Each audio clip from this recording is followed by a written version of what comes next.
சங்கதி 24 செய்திகளோடு இணைந்திருக்கிறீர்கள். விரிவான செய்திகளுக்கு செல்ல முன்னதாக முதலில் இன்றைய நாளுக்கான தலைப்புச் செய்திகள். யாழில் சரிந்து விழுந்தது மந்திரிமனை. யாழ் உள்ளிட்ட பகுதிகளில் கொட்டி தீர்க்கப் போகும் கனமழை. சம்பத் மனம்பேரியின் சட்டத்தரணியிடமிருந்து சிக்கிய துப்பாக்கி. மட்டக்களப்பில் புதையல் தோண்டியவர்களுக்கு நீதிமன்றம் விடுத்துள்ள அதிரடி உத்தரவு.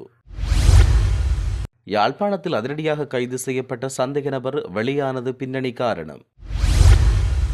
மில்லியன் கணக்கில் சொத்துக்களை ஈட்டிய பிமல் வீரவன்ச நீதிமன்றம் பிறப்பித்த உத்தரவு.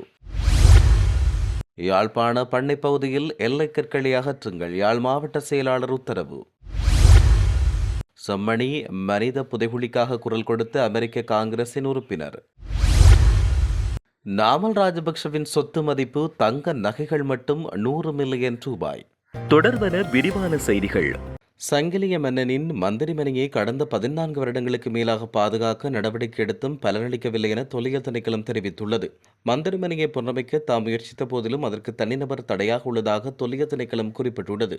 நேற்று பெய்த மழை காரணமாக தொல்பொருள் சின்னமான மந்திரிமனையின் ஒரு பக்கம் இடிந்து விழுந்தமை தொடர்பில் தொல்லியல் திணைக்களத்தினர் யாழ் பிராந்திய உதவி பணிப்பாளர் பந்துல ஜீவவை விளக்கமளித்த போதே அவர் இவ்வாறு குறிப்பிட்டார். யாழ்ப்பாண ராசதானி காலத்துக்குரியதாக கருதப்படும் மந்திரிமனை பாதுகாக்கப்பட வேண்டிய தொல்பொருள் சின்னமாக 2011ஆம் ஆண்டு வர்த்தமானியில் இடம்பெற்றது.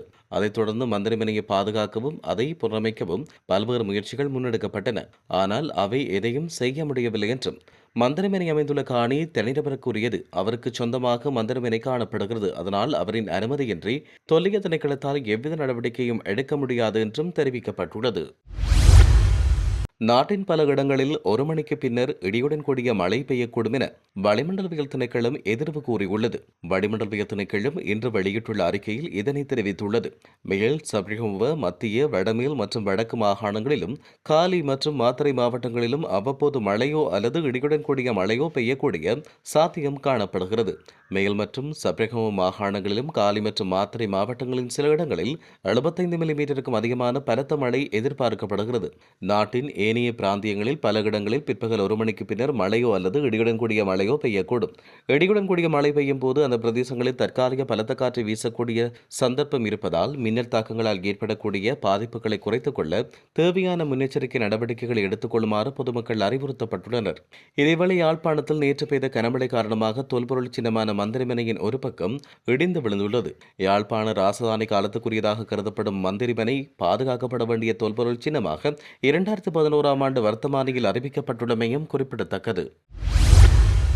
போதைப்பொருள் ரசாயனம் குறித்த குற்றச்சாட்டில் சரணடைந்த சம்பத் மனம்பேரி தொடர்பான வழக்கில் முன்னிலையான சட்டத்தரணியிடமிருந்து துப்பாக்கி ஒன்று கண்டுபிடிக்கப்பட்டுள்ளதாக காவல்துறையினர் தெரிவித்தனர். மித்தனியவில் கச்சா மற்றும் அவரின் 2 குழந்தைகள் கொலை செய்யப்பட்ட வழக்கும் அந்த பகுதியில் ஐஸ் எனப்படும் போதைப்பொருள் தயாரிக்க பயன்படுத்தப்பட்டதாக சந்தேகப்படும் 2 ரசாயன கொள்கலன்கள் கண்டுபிடிக்கப்பட்ட வழக்கும் நேற்று வலஸ்முல நீதவான் நீதிமன்றில் விசாரணைக்கு எடுத்துக் கொள்ளப்பட்டது.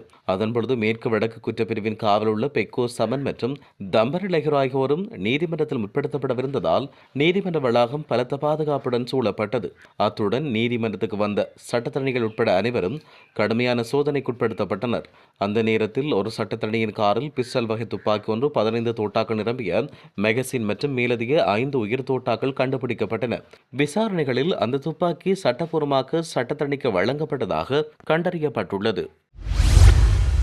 மட்டக்களப்பு வாகரை காவல்துறை பிரிவுள்ள வாகனேரி காட்டு பிரதேசத்தில் புதைகள் தோண்டிய குற்றச்சாட்டில் கைது செய்யப்பட்ட 6 பேரும் குற்றத்தை ஒப்புக்கொண்டுள்ளனர். அதன்படி சந்தேக நபர்களுக்கு தலா 50,000 ரூபாய் வீதம் 3 லட்சத்தை தண்டப்பணம் செலுத்துமாறு வாழைச்சேனை நீதவான் நீதிமன்றம் நேற்று உத்தரவு பிறப்பித்தது. கடந்த ஜூலை மாதம் காவல்துறைக்கு கிடைத்த தகவல் ஒன்றின் பிரகாரம் வாகனேரி காட்டுப்பகுதியில் புதைகள் தோண்டும் முயற்சியில் ஈடுபட்ட தென்பகுதியைச் சேர்ந்த 6 பேரை கைது செய்து நீதிமன்றில் முற்படுத்தப்பட்டு விளக்குமறியலில் வைக்கப்பட்ட பின்னர் நீதிமன்ற பிணையில் வெளிவந்தனர். குறித்த நபர்களுக்கு எதிராக காவல்துறை சட்டவிரோத புதைகள் தோண்டி நடவடிக்கையில் ஈடுபட்ட குற்றச்சாட்டில் வழக்கு பதிவு செய்து வழக்கு இடம்பெற்று வருவதாக தெரிவிக்கப்பட்டுள்ளது. இதையடுத்து குறித்த வழக்கு இன்று நீதவான் முன்னிலையில் விசாரணைக்கு எடுத்துக் கொள்ளப்பட்டது. இதன்பொழுது சந்தேக நபர்கள் குற்றத்தை ஒப்புக்கொண்டதை அடுத்து அவர்களுக்கு தலா ஒருவர் 50,000 ரூபாய் வீதம் 6 பேரும் 3 லட்சம் ரூபாவை தண்டப்பணமாக செலுத்துமாறும், அதை செலுத்தாத பட்சத்தில் 3 வருட கடூழிய சிறை தண்டனை விதிக்கப்படும் என்றும் நீதவான் தீர்ப்பளித்து கட்டளையிட்டார். நாவாந்துறை மண்பெட்டி பகுதியில் நீண்ட காலமாய் கஞ்சா கலந்த மாவா விற்பனையில் ஈடுபட்ட சந்தேக நபர் ஒருவர் கைதாகினார். இதன்போது சந்தேக நபரிடமிருந்து 470 கிராம் கஞ்சா கலந்த மாவா மீட்கப்பட்டது. யாழ்ப்பாணம் மாவட்ட சிரேஷ்ட காவல்துறை அத்தியட்சகரின் கீழ் இயங்கும் காவல் புலனாய்வு பிரிவுக்கு கிடைத்த ரகசிய தகவலின் பிரகாரம் யாழ்ப்பாண காவல் நிலைய போதைத் தடுப்பு பிரிவால் இந்த கைது முன்னெடுக்கப்பட்டது. விசாரணையின் பின்னர் குறித்த சந்தேக நபரை நீதிமன்றத்தில் முற்படுத்துவதற்கான நடவடிக்கைகளை காவல்துறையினர் மேற்கொண்டு வருகின்றனர். முன்னாள் அமைச்சர் பிமல் வீரவன்சவுக்கு எதிராக தாக்கல் செய்யப்பட்ட வழக்கு விசாரணை தொடர்பில் நீதிமன்றம் உத்தரவு ஒன்றை பிறப்பித்துள்ளது. அதன் அடிப்படையில் இந்த வழக்கு எதிர்வரும் அக்டோபர் 22ஆம் தேதி விசாரணைக்கு உட்படுத்த உத்தரவு பிறப்பிக்கப்பட்டது. இந்த உத்தரவை கொழும்பு மேல் நீதிமன்றம் இன்று பிறப்பித்துள்ளது. குறிப்பாக அமைச்சராக அவர் பணியாற்றிய காலத்தில் சுமார் 75 மில்லியன் ரூபாய் பெறுமதியான சொத்துக்களை ஈட்டியமை தொடர்பில் வெளிப்படுத்த தவறிய குற்றச்சாட்டின் கீழ் பிமல் வீரவன்சவுக்கு எதிராக லஞ்ச ஊழல் ஒழிப்பு ஆணைக்குழு மூலம் வழக்கு தாக்கல் செய்யப்பட்டது. இந்த வழக்கு நேற்று கொழும்பு மேல் நீதிமன்ற நீதிபதி லங்கா ஜெயரத்ன முன்னிலையில் விசாரணைக்கு எடுத்துக் கொள்ளப்பட்டது. இந்த வழக்கு விசாரணைக்கு பிணையில் விடுவிக்கப்பட்டுள்ள பிமல் வீரவன்ச நீதிமன்றத்தில் முன்னிலையாகியிருந்தமையும் குறிப்பிடத்தக்கது. யாழ்ப்பாணம் பண்ணை சுற்றுவட்டார பகுதியில் தொல்லியல் திணைக்களத்தால் நடத்தப்பட்ட எல்லைக்கற்களை அகற்றுமாறு யாழ் மாவட்ட செயலாளர் மருதலிங்கம் பிரதீபன் உத்தரவிட்டார். பண்ணை சுற்றுவட்டார பகுதியில் வீதி அபிவிருத்தி அதிகார சபைக்கு சொந்தமான வீதிக்கு மிக அருகாமையில் தொல்லியல் திணைக்களத்தால் எல்லைக்கற்கள் இடப்பட்டுள்ளன. அந்த பகுதியில் யாழ்ப்பாண மாவட்ட செயலாளர் மருதலிங்கம் பிரதீபன் நேற்று ஆய்வுப் பணி மேற்கொண்டார்.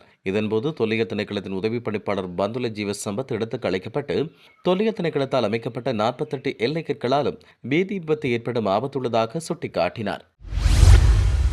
யாழ்ப்பாணம் செம்மணி மனித புதைகுழியில் 140க்கும் மேற்பட்ட எலும்புக்கூடுகள் மட்டுமன்றி குழந்தையின் பால் போத்தல், பாடசாலையின் புத்தகப்பை உள்ளிட்ட பொருட்கள் மீட்கப்பட்டுள்ளது கவலைக்குரிய விடயம் என அமெரிக்க காங்கிரஸ் உறுப்பினர் சம்மர் லீ தெரிவித்தார். செம்மணி மனித புதைகுழி தொடர்பில் சர்வதேச மட்டத்தில் அக்கறை அதிகரித்து வருகின்ற நிலையில் அமெரிக்க காங்கிரஸ் உறுப்பினர் சம்மர் லீ தன்னுடைய உத்தியபூர்வ எக்ஸ் தளத்தில் இவ்வாறு கருத்து வெளியிட்டார். அவர் வெளியிட்டுள்ள பதிவில், செம்மணி மனித புதைகுழியில் 140க்கும் மேற்பட்ட எலும்புக்கூடுகள் மாத்திரமன்றி குழந்தைகளின் பால் போத்தல், பாடசாலை புத்தகப்பை, சிறுவர்கள் விளையாடும் பொம்மைகள் உள்ளிட்ட பொருட்கள் மீட்கப்பட்டுள்ளமை கவலைக்குரிய விடயமாகும். இதுபோன்ற கண்டுபிடிப்புகள் பாதிக்கப்பட்டவர்களின் நீதி கோரிக்கைகளை வலுப்படுத்துவதாகவும் நீதி மற்றும் பொறுப்புக்குரல் உறுதி செய்யப்பட வேண்டியதன் அவசியத்தையும் வலியுறுத்துகிறது. நாம் தொடர்ந்து சுயாதீன விசாரணையை வலியுறுத்த வேண்டும். அதுவே நீதி நோக்கி நகரும் பாதை என அவர் குறிப்பிட்டார். இதேவேளை இதற்கு முன்னர் அமெரிக்க காங்கிரஸ் உறுப்பினர்களான ராஜா கிருஷ்ணமூர்த்தி மற்றும் டெபோரா ரோஸ் ஆகியோரும் தமது எக்ஸ்தள பதிவுகள் ஊடாக செம்மணி சம்பவம் தொடர்பில் ஆழ்ந்த அக்கறையை வெளிப்படுத்தியிருந்தமை குறிப்பிடத்தக்கது. 2025ஆம் ஆண்டுக்கான நாடாளுமன்ற உறுப்பினர்களால் லஞ்ச ஒழிப்பு ஆணையத்தில் சமர்ப்பிக்கப்பட்ட சொத்து அறிவிப்புகளில் முன்னாள் ஜனாதிபதி மஹிந்த ராஜபக்ஷவின் மகனும் ஸ்ரீலங்கா பொதுஜன பெரமுனவின் நாடாளுமன்ற உறுப்பினருமான நாமல் ராஜபக்ஷவின் சொத்து அறிவிப்பு சமூகத்தில் அதிகம் பேசப்பட்டதாக கொழும்பு ஊடகம் ஒன்றுக்கு தெரிவித்துள்ளது. நாமல் வைத்திருக்கும் மிகப்பெரும் செல்வம், வணிகங்கள் மற்றும் சொத்துக்கள் நாமல் ராஜபக்ஷவின் சொத்து அறிக்கையில் குறிப்பிடப்பட்டுள்ள தங்க நகைகள் மற்றும் பிற பொருட்களின் மதிப்பு மட்டும் 100 மில்லியனை தாண்டியுள்ளது. அவற்றில் 1.3 மில்லியன் மதிப்புள்ள தங்க நெக்லஸ் உள்ளது. 1.6 மில்லியன் மதிப்புள்ள தங்க ஜெயகுந்தா, 2.3 மில்லியன் மதிப்புள்ள ஒரு வகை 23 தங்க நாணயங்கள், 3.5 மில்லியன் மதிப்புள்ள 30 தங்க வளையல்கள், 10 மில்லியன் மதிப்புள்ள நீலக்கல் ரத்தினம், 20 மில்லியன் மதிப்புள்ள ரத்தின கற்கள் பதிக்கப்பட்ட தங்க நெக்லஸ், 20 மில்லியன் மதிப்புள்ள 2 வெள்ளை தங்க நெக்லஸ், 10 மில்லியன் மதிப்புள்ள வைரங்கள் பதிக்கப்பட்ட ஒரு வெள்ளை தங்க நெக்லஸ், 2.1 மில்லியன் மதிப்புள்ள ஒரு தங்க பதக்கம், 1.2 மில்லியன் மதிப்புள்ள ஒரு வைர ஆபரணம், 16 மில்லியனுக்கும் அதிகமான மதிப்புள்ள 3 ரோலக்ஸ் கடிகாரம். இங்கே மற்றொரு தனித்துவமான உண்மை என்னவென்றால் அவற்றில் 10 விலை மதிப்பெற்ற முத்து நெக்லஸ்கள் உள்ளன. இவற்றில் பெரும்பாலானவை குடும்ப, குலதெய்வங்கள் மற்றும் பரிசுகள் என்றும் கூறப்படுகிறது. இத்துடன் செய்திகள் யாவும் நிறைவு பெறுகின்றன. மேலதிக செய்திகளுக்காக சங்கதி 24.com உடன் இணைந்திருங்கள். வணக்கம்.